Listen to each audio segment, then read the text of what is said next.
Well, Victor Martinez feels great. He's at a point now where his leg strength is back to normal. He has been running the bases for a couple of weeks now at this time. He's going to take in day to day, and maybe be today. His wife is having a baby, so I'm sure he'll miss a couple of days at some point with that. But he's been swinging the bat for about 6 weeks now at this time, and he feels absolutely great. They tell me he's in tremendous shape, and so he's ready to go. He will be our full-time DH.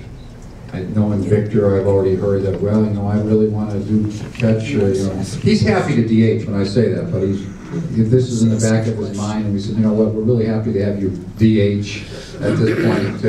We want his bat in the lineup on a day-in, day-out basis. I would think he'd be more apt to get his work in the field at first base during spring training.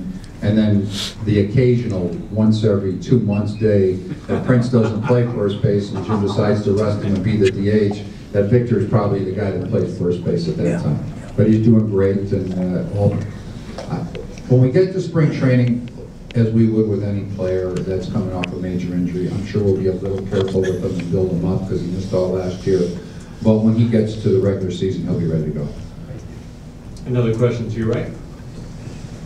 Dennis Davidson, Sports Talk 60. Movie Moneyball, your name was bandied about quite a bit.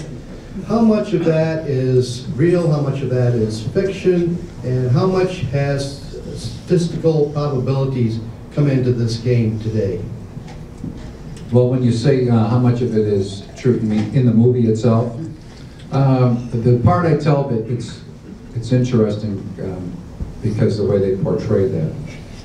I tell people the part that's true is that we acquired Carlos Pena.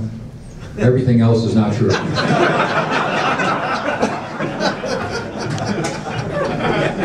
it's the movie business.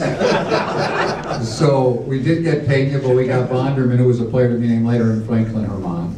It was not a phone call made out of the blue like that. We had been talking for a good month or two on this type of deal.